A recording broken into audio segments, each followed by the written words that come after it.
Alunos do terceiro ano do ensino médio, essa é a nossa quinta aula de História. Vamos continuar aqui abordando a Primeira Guerra Mundial e os seus desdobramentos. Não deixem de ter o caderno para fazer os registros, para fazer as anotações. Isso é importante, hein? Em sala de aula, todo mundo com seus registros, a gente consegue esclarecer dúvidas e avançar de forma mais prática, mais fácil aí sobre esse tema. O tema é fácil de se trabalhar, tá? Como vocês sabem, aqui de praxe a gente faz a leitura do material e algumas explicações muito elementares, muito fundamentais. Portanto, é muito importante os registros para que de forma presencial comigo em sala de aula a gente consiga aí esclarecer todas as dúvidas sobre o assunto. Então vamos avançar sobre o material. Então, conteúdo e objetivo. Conteúdo, o fim da guerra e os acordos de paz. Objetivo, contextualizar o fim da Primeira Guerra Mundial e compreender o novo cenário mundial que se configura. Então, é bastante simples esse assunto, vou fazer uma síntese aqui para vocês. Quanto a conteúdo, a gente está aí dentro do tema Primeira Guerra Mundial. Quando a gente vai contextualizar e compreender o cenário, é bastante simples. Acabando a Primeira Guerra Mundial, os Estados Unidos se torna a potência industrial e a potência econômica da época. Por quê? Porque se favoreceu com a Primeira Guerra Mundial. Então entrou na guerra de uma forma bastante tardia, entrou na guerra porque a Rússia ela sai e os Estados Unidos estavam fornecendo ali uma série de itens para os países que estavam envolvidos nessa guerra. Então, os países que estavam envolvidos na guerra, eles estavam se endividando com os Estados Unidos e os Estados Unidos, consequentemente, recebiam uma série de investimentos ali dos países da Europa. Por quê? Porque, economicamente, você não vai deixar os seus investimentos num continente que é o foco da guerra. Então, os Estados Unidos foi beneficiado por toda essa conjuntura. Quando entra na guerra, é praticamente para chutar cachorro morto.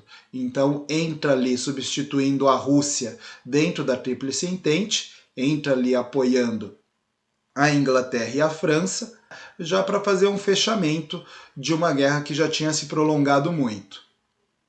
Então, nisso tudo, os Estados Unidos pode ser considerado o grande vitorioso, o país que mais lucrou com a guerra.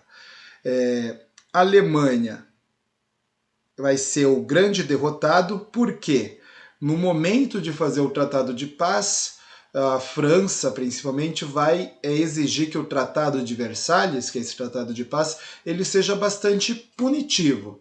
Então, basicamente, a Alemanha é responsabilizada pela reconstrução da Europa. Então, o Tratado de Versalhes vai impor uma série de multas e restrições à indústria alemã. Então, quando você tem restrição da sua indústria, quando você tem uma contenção da sua indústria e quando você tem multas pesadíssimas a serem pagas aos vitoriosos, você vai entrar num processo de estagnação econômica, de crise econômica. Como o mundo está entrando nessa crise econômica, como a Europa está entrando nessa crise econômica, essa crise ela vai ser muito pior dentro da Alemanha.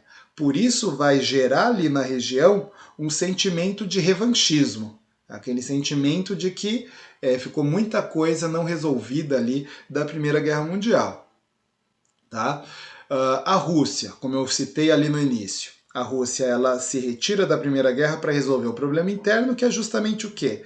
A Rússia entrou no processo de revolução e foi implementado ali o comunismo. Então o comunismo ele vai ser implementado pela primeira vez na história dentro de uma sociedade tão complexa e tão gigantesca como a Rússia. Então o comunismo vai ser praticado ali e você vai ter todo um processo de reestruturação do país. Logo não tinha condições de permanecer na Primeira Guerra Mundial. Nessa conjuntura, você tem novos países que surgem com o fim da Áustria-Hungria e com o fim do Império Otomano. A Alemanha também perde parte ali do território, como uma das punições dos tratados de paz ali que surgem ao final da Primeira Guerra Mundial. No contexto geral da Europa, você tem um continente passando por um processo de reconstrução, você tem uma Alemanha extremamente penalizada, você tem uma Rússia que está entrando ali dentro do regime comunista, e aí a gente tem que falar do panorama político e econômico mundial. Quando você tem a Rússia entrando no comunismo, você tem um país que está apresentando para o planeta, para o mundo, uma outra forma de organização econômica e social. Isso ali vai deixar, obviamente, os países que se mantêm no capitalismo de uma forma preocupada. Então a gente começa ali com aquele embriãozinho do que vai surgir lá na frente como Guerra Fria. Mas isso é bem mais para frente. A gente não vai entrar nesse assunto agora. Mas basicamente é isso. Essa é a síntese do assunto. A África, esqueci de citar a África. A África ela vai ficar ali, sim, influência das potências europeias vitoriosas, tá bom? Então o contexto da África ali ele não se modifica muito.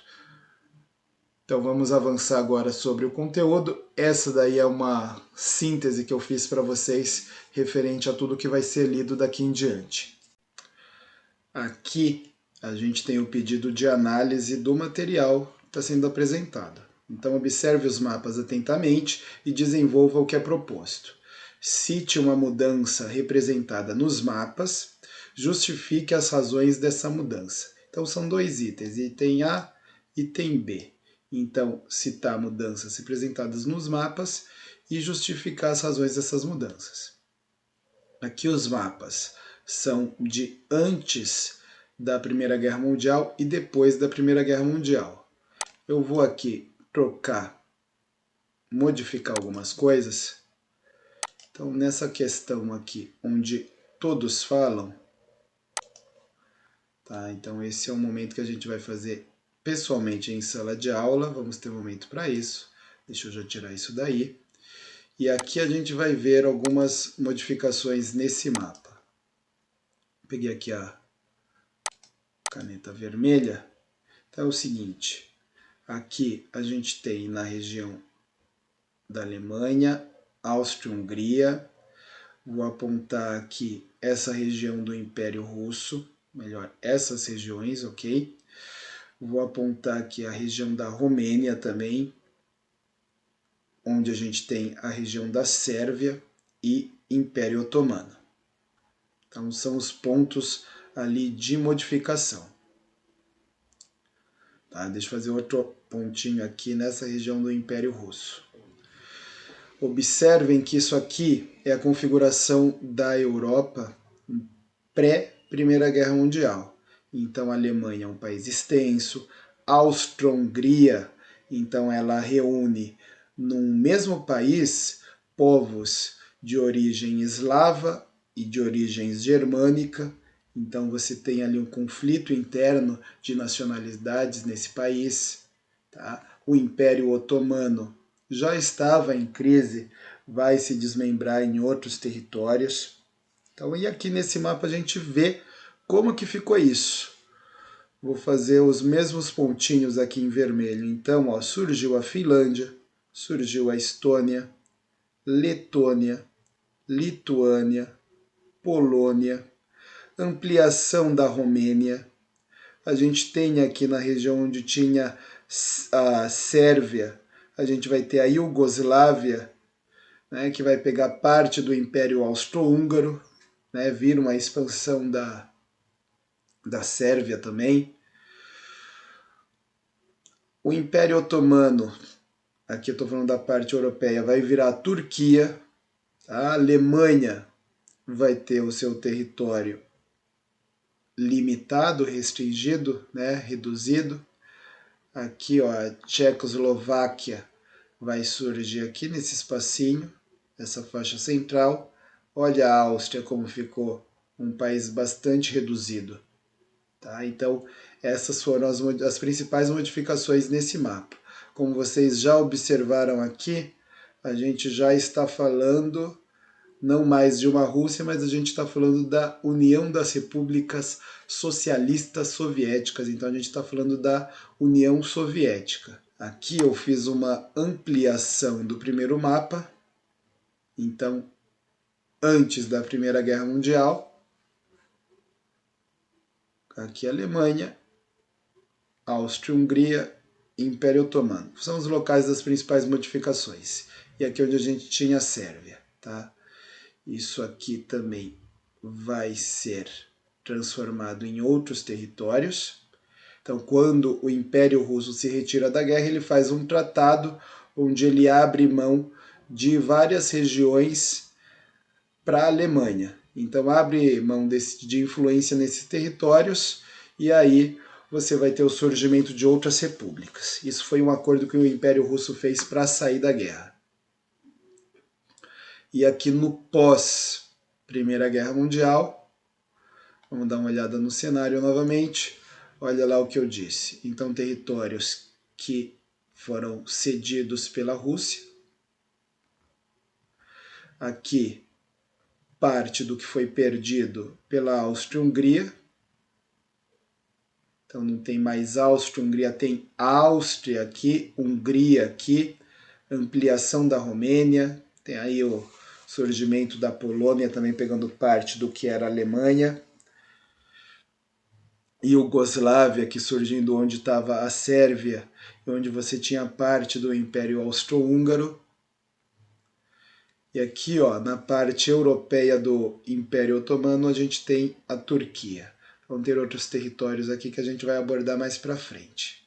Ok? Então, basicamente, foram essas as grandes modificações observadas a partir aqui dessa atividade. Então, observe os mapas atentamente e desenvolva o que é proposto. Cite uma mudança representada nos mapas e justifique as razões dessas mudanças. Então, aqui está feita as observações, façam as anotações de vocês aí. Agora a gente vai partir para a leitura dos textos que estão contidos aí no material. A base desses textos é um material aqui, um livro didático. Deixa eu colocar aqui para vocês visualizarem. O livro didático Connect Live, né, o volume 2, referente ao segundo ano do ensino médio. Tá? Então é do Ronaldo Weinfans, Sheila de Castro Faria, Jorge Ferreira e Georgina dos Santos. Tá? Então todo o texto que vocês vão ler agora é deste material didático aqui, da editora Saraiva. Posto aí para vocês a fonte que a Secretaria de Educação está utilizando, vamos à leitura. O armistício de 11 de novembro de 1918 marcou o fim de mais de 4 anos de combates, durante os quais mais de 40 milhões de pessoas morreram ou ficaram feridas, tornando-se uma das guerras mais sangrentas da história da humanidade. Quando o armistício foi anunciado, as pessoas comemoraram nas ruas. A guerra acabou, o mundo mudou. Em 1918, antes do fim do conflito, o presidente estadunidense Woodrow Wilson apresentou um plano para encerrar a guerra. Entre os chamados 14 pontos de Wilson, estavam abolição da diplomacia secreta, liberdade de navegação e fim das barreiras econômicas entre as nações, limitação dos arsenais armamentistas, redefinição das fronteiras italianas, reformulação das práticas colonialistas, considerando os interesses dos povos colonizados, independência da Bélgica e da Polônia, restauração da Sérvia, de Montenegro e da Romênia, devolução da Alsácia-Lorena à França, autonomia dos povos submetidos ao Império Turco-Otomano, e a criação da Liga das Nações. Inspirado na ideia de justiça entre os povos, sem vencidos nem vencedores, o plano não interessou aos governos da França e da Grã-Bretanha, que condenaram pesadamente a Alemanha. Em 19 de janeiro de 1919, diplomatas dos países vencedores encontrarão-se na Conferência de Paris, com o objetivo de chegar a um acordo que resultasse no desarmamento da Alemanha e na reparação das perdas materiais provocadas pela guerra. O resultado foi o Tratado de Versalhes, que entre os alemães ficou conhecido como Ditado de Versalhes, por ser impositivo e humilhante. De acordo com esse tratado, fundamentado na cláusula de culpa de guerra estabelecida pelos vitoriosos, a Alemanha deveria ceder a Alsácia-Lorena e as minas de carvão da Bacia do Sarre à França, e parte de seu território para a Bélgica, a Dinamarca, a Lituânia e a Polônia, que ganhou, assim, uma saída para o mar, o chamado Corredor Polonês, recuperando sua independência. As colônias alemãs na África foram divididas entre a França e a Grã-Bretanha. Além de perder 2/5 de suas minas de carvão, 2/3 das minas de ferro, 1/6 das terras cultiváveis e 1/8 de todo o seu gado bovino, a Alemanha teve todos os seus investimentos no exterior confiscados, teve de reduzir seu exército até 100.000 homens. Foi proibida de produzir armamentos, canhões, aviões militares e artilharia antiaérea, e obrigada a entregar seus submarinos e navios, mercantes e de guerra, à Grã-Bretanha, à França e à Bélgica. Além da Alemanha, a cláusula de culpa também atingiu o Império Austro-Húngaro, de cujo desmembramento surgiram a Áustria, a Hungria, a Tchecoslováquia e a Iugoslávia. O Império Turco-Otomano também desmoronou, dando origem ao Iraque, à Síria, ao Líbano, à Palestina e à Transjordânia, nações sob controle da França e da Grã-Bretanha. O antigo império ficou reduzido à atual Turquia. Em abril de 1919, foi fundada a Sociedade ou Liga das Nações, com sede em Genebra, na Suíça, com o objetivo de garantir a paz e resolver os conflitos entre os países por meio de negociações e arbitramentos. Embora a iniciativa tenha partido do presidente estadunidense Woodrow Wilson, o Congresso dos Estados Unidos não aprovou a entrada do país na organização, optando pelo isolamento internacional.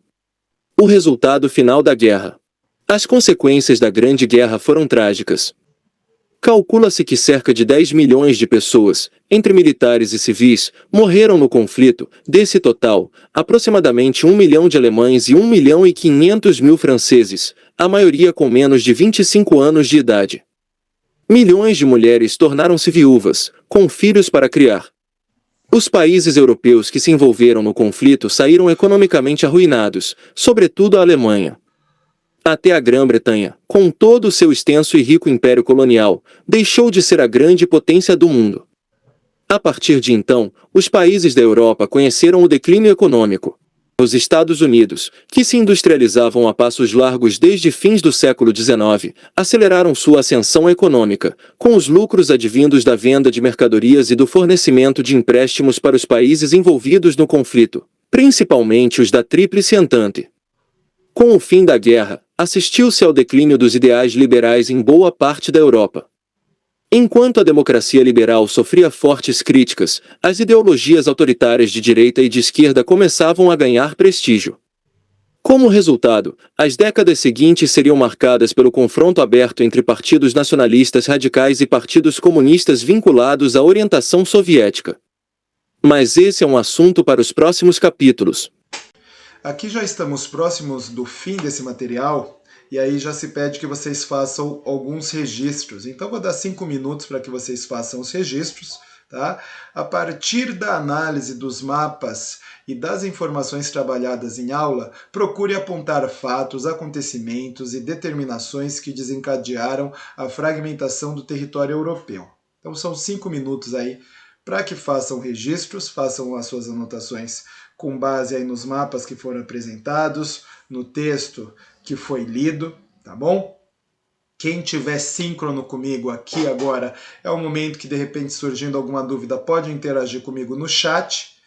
Se você estiver assistindo de uma forma assíncrona, né, em um outro momento, em um outro horário, você pode adiantar esses 5 minutos ou pode se testar, né? Pega esse momento aí para anotações, que na sequência a gente faz a leitura da correção proposta aí por esse material e vamos para a finalização da aula.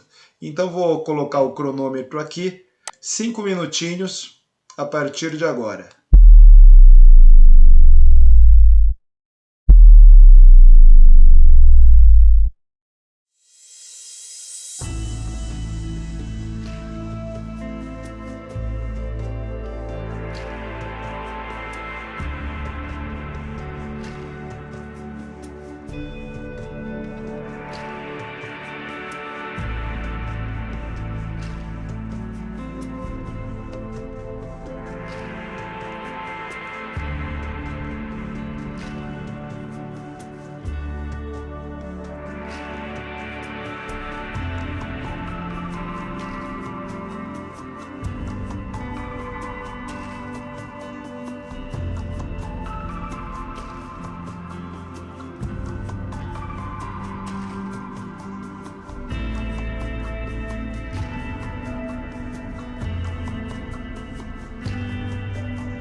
Bom, então aqui finalizado o tempo para anotações, vocês vão agora acompanhar a correção proposta pelo material.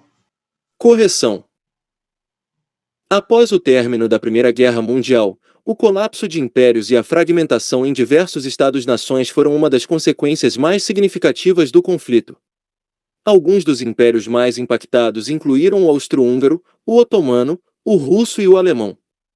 O Tratado de Versalhes e outros acordos pós-guerra levaram à desintegração do Império Austro-Húngaro em várias nações independentes, incluindo Áustria, Hungria, Tchecoslováquia e Iugoslávia. Essa fragmentação refletiu as aspirações nacionalistas de diferentes grupos étnicos dentro do Império. Impôs, também, pesadas penalidades à Alemanha e levou à perda de territórios, contribuindo para a fragmentação do Império. A formação da República de Weimar marcou o início de uma nova era na história alemã. O Tratado de Sèvres, posteriormente, o Tratado de Lausanne, levaram à criação de vários Estados-nações, como Turquia, Iraque, Síria e Líbano. O princípio de autodeterminação das nações, promovido pelo presidente dos Estados Unidos, Woodrow Wilson, tornou-se uma força motriz por trás da criação de Estados-nações baseados em identidades étnicas e nacionais. A transição para Estados-nações independentes não foi livre de desafios. Conflitos étnicos, disputas territoriais e tensões políticas muitas vezes marcaram o processo de formação desses novos países.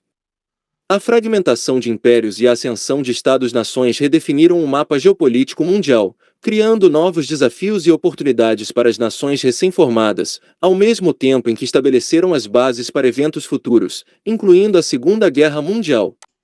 Aqui a gente tem uma atividade, tem um exercício. Vou fazer a leitura aqui para vocês. Considere as seguintes afirmações sobre o Tratado de Versalhes. Afirmação 1. O acordo pressupunha a divisão igualitária dos custos da guerra entre as potências beligerantes, sem responsabilizar militar e materialmente apenas uma das partes envolvidas no conflito. Então, como a gente já viu, houve a questão de punir a Alemanha. 2. O tratado previa desmilitarização mútua da França e da Alemanha, com o intuito de preservar um equilíbrio de poder mínimo no continente europeu. É outra afirmação que não condiz. 3. O documento impunha à Alemanha a perda de suas colônias africanas, a entrega de uma parte de seu território para os países fronteiriços e a redução do exército e do poder bélico. Tá correto isso. Então, a Alemanha não podia passar, por exemplo, de 100 mil soldados. Né? Foi uma das imposições do Tratado de Versalhes. Quais estão corretas? Apenas 1, apenas 2, apenas 3. Apenas 1 e 2 e 1, 2 e 3. Então essas daí são as alternativas. Gente, eu não vou dar nem tempo para vocês responderem isso porque ela é muito óbvia, né? Então a gente acabou de ler uma correção. Essa atividade aqui na sequência, ela ficou muito óbvia. Então, justamente o que está correto aí é o 3, o item 3, que é a letra C. Tudo bem? Vamos avançar aqui sobre o conteúdo. Então, a correção. Se você respondeu a alternativa C, parabéns! O documento impunha à Alemanha a perda de suas colônias africanas, a entrega de uma parte de seu território para os países fronteiriços e a redução do exército e do poder bélico. Afirmativa 1 está incorreta porque os prejuízos não foram divididos de maneira igualitária entre os participantes da guerra. Itália e principalmente a Alemanha foram os países mais punidos pelos prejuízos de guerra. Como eu falei lá, o tratado ele era punitivo. Afirmativa 2 está incorreta porque o tratado previa apenas desmilitarização da Alemanha. Então não tinha indústria de guerra e o número de soldados não deveria passar de 100 mil homens, de 100 mil soldados. E finalizando com o que aprendemos hoje.